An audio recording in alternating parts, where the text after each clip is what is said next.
Good morning, students. Welcome to your English literature class. The topic for today's tutorial is I Know Why the Caged Bird Sings by Maya Angelou. Students, by the end of this video, you will be able to explain the meanings of difficult words as used in the context of the poem. Explain first, second, and third stanza in your own words, and understand the literary devices used in the first three stanzas of the poem. Before beginning with the explanation of the poem, let us revise the main points of the poem. A free bird enjoys his freedom as he flies against the orange sky. But the caged bird rarely gets a glimpse of the sky. He is fearful, yet he sings of freedom, and his song is heard on the distant hill. The free bird thinks of another flight and is free to find his own food. The caged bird is hopeless in his life of captivity and cries out frighteningly. Although freedom is unknown to the caged bird, still he sings of freedom, and his cry for freedom is heard on the distant hill. Children, please open your treasure trove book at page number 28.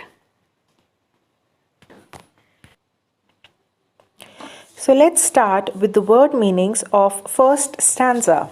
Free bird, suggestive of a white American. Leaps, jumps. Downstream, in the direction in which a stream, river, air, etc. flows. Current, flow of air towards the mouth of the river. Claim the sky, regard the full sky as his own, suggesting claim for full freedom. Orange sun rays, reflection of the free and lively atmosphere that the bird lives in. Now let's start with the reading of stanza first. A free bird leaps on the back of the wind and floats downstream till the current ends. Now children, the first stanza of the poem describes the natural beauty of the sunset. Also adding contrast to the title of the poem begins with the description of a free bird. The poet says that the free bird springs free from the ground to fly in the direction of the air current. Now children, moving back to the stanza 1, and dips his wing in the orange sun rays and dares to claim the sky. So children, in the next line, it looks as if the bird had immersed his wings in the orange rays of the sun covering the sky. And the last line, and dares to claim the sky, of the stanza means that the free bird flies as if the sky belonged to him. So children, in the first stanza, the free bird symbolizes white Americans who were free to live as they wished. They could do whatever they wanted to do. Now children, let's talk about the literary devices used in stanza 1. Now children, what is imagery? Imagery refers to words and phrases used specifically to help the reader to imagine each of the senses. Smell, touch, hear, sight, and taste. Now talking about the visual imagery, the poet has employed visual imagery to pictorially portray the situation. For example, the free bird flying in the orange sky. Students, you read the words the free bird flying in the orange sky. You can imagine a bird flying in the sky which is orange in color. So these words appeal to your sense of sight. Hence, it is a visual imagery. Kinesthetic imagery. Kinesthetic imagery, it is a poetic device that gives a feeling of natural or physical bodily movement or action. The words that best describe this type of imagery are float, leap, dip. The words float, leap and dip suggest the physical movement of the bird, so here the poet uses kinesthetic imagery. Next, hyperbole. A hyperbole is a literary device wherein the author uses specific words and phrases that exaggerate and overemphasize the basic crux of the statement in order to produce a more noticeable effect. For example, and dares to claim the sky. So children, the free bird dares to claim the sky is a hyperbolic expression that suggests that the free bird has the courage to claim the sky. Now children, next is personification. It means attributing human qualities to a non-living thing. For example, a free bird leaps on the back of the wind. So children, here the bird is doing the act of leaping just like human beings, and the wind has a back. So here the poet has given the qualities of human beings to the bird and to the wind. Hence, the bird and wind are personified. Metaphor. Metaphor is a figure of speech that describes an object or action in a way that is not literally true, but helps explain an idea or make a comparison. For example, a free bird is used for white Americans. So in simple words, a metaphor is a figure of speech where two objects or persons are compared without using the words as or like. For example here, a free bird is used for white Americans. Here, the poet compares the bird to white Americans who were free to do whatever they wanted. Therefore, a free bird is a metaphor for white Americans. Now children, please open your treasure trove workbook at page number 109. Now we will read the explanation of stanza 1. The opening stanza captures the natural beauty of the sunset. The free bird, so here free bird is suggestive of a white American, leaps on the back of the wind, that is, he flies and sways with the wind in the evening against the orange sky. He has the right to claim the sky. As he flies, he dips his wings downstream. Here, the poet makes the reader participate in the delightful experience of freedom of the bird. When there is no restriction, every movement becomes blissful and joyous. Now children, let's move to the word meanings of stanza 2. Stalks, follows. Narrow cage, restricted place where there is little freedom. Seldom, hardly. Bars of rage, pieces of metal or wood that stop free movement. Here it is used as discriminations and restrictions. Clipped, anger, wrath, or cut short. Now let's start reading stanza 2. But a bird that stalks down his narrow cage can seldom see through his bars of rage.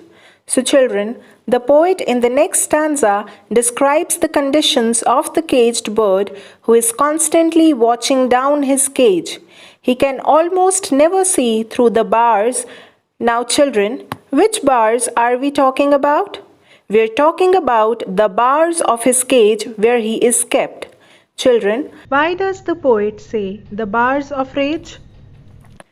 Children, rage means anger. The caged bird is angry because his movement is restricted and he is helpless. Now moving on to the next lines. His wings are clipped and his feet are tied, so he opens his throat to sing. Now children, this caged bird is enslaved. His wings are clipped and his feet are tied. So, under such circumstances, the only option he has is to open his throat to sing. It reminds us of the poet's own life in which she faced so much discrimination but kept singing. So now, children, we can see that the free bird has the right to see the sky, but the caged bird cannot have a glimpse of the sky.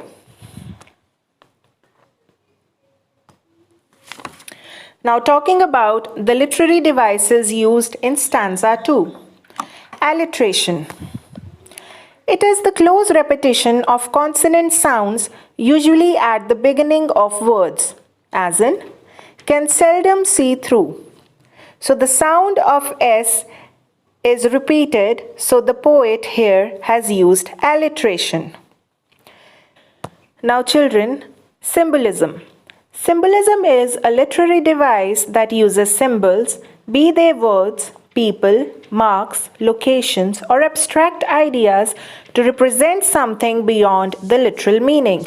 For example, narrow cage. Narrow cage symbolizes African Americans' narrow space, and bars of rage symbolizes their anguish and helplessness. Now, what is anguish, children?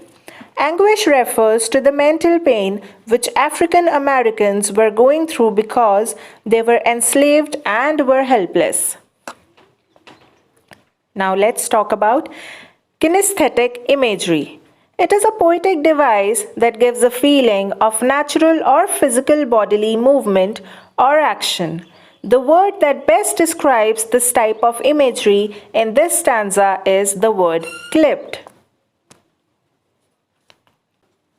Now, children, we will read the explanation of stanza 2. This stanza brings in sharp contrast the condition of the encaged bird.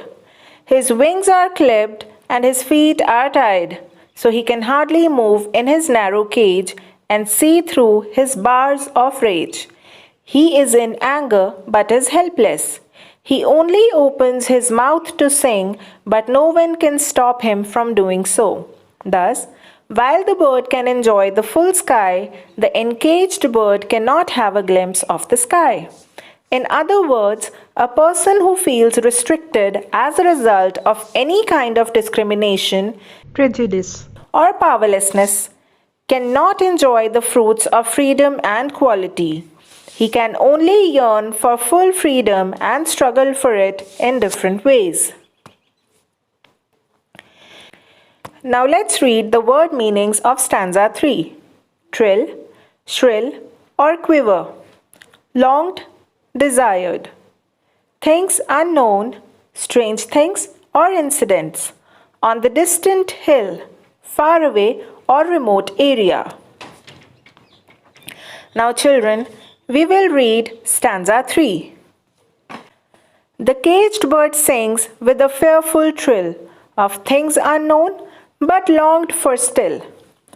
So, children, here again the poet compares the free bird to a caged bird who can only sing fearfully. Why does the caged bird sing fearfully, children? What fear does it have? The caged bird sings fearfully because he has the fear of many unknown things.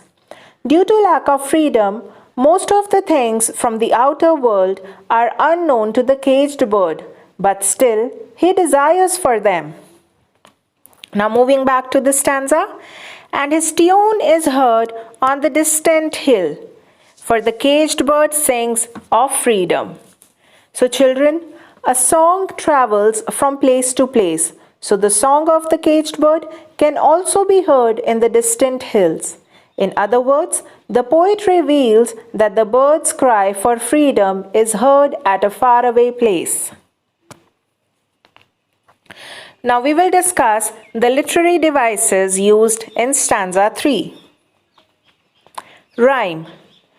There is no definite rhyme scheme that is followed in the poem, but there are few lines that rhyme internally. For example, with a fearful trill of things unknown, but hanged for still, and his tune is heard on the distant hill, for the caged bird. So children, here the words trill, still and hill rhyme with one another. So children, next we will talk about metaphor. So children, as I have already told you that a metaphor is a figure of speech where two objects or persons are compared without using the words as or like.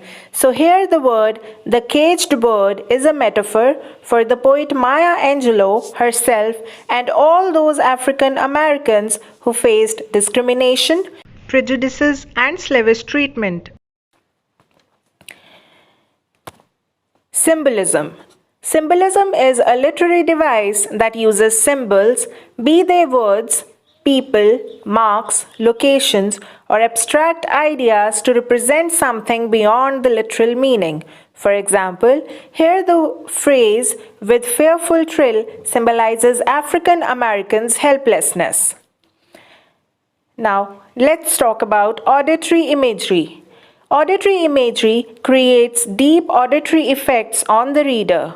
Auditory imagery is produced when the poet refers to birds singing, his fearful trill, and his tune.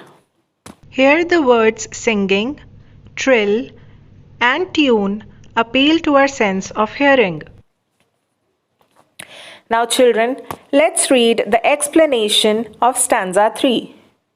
The caged bird here is shown to be afraid of many unknown things. But this fear does not prevent him from giving expression to his dream of freedom.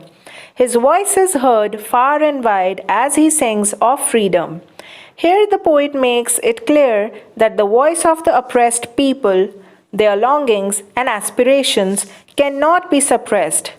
No fear can stifle. So here the word stifle means suppress. No fear can stifle this voice. Rather, this voice is now heard in distant countries.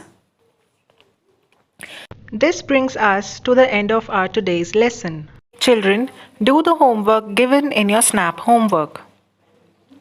Thank you.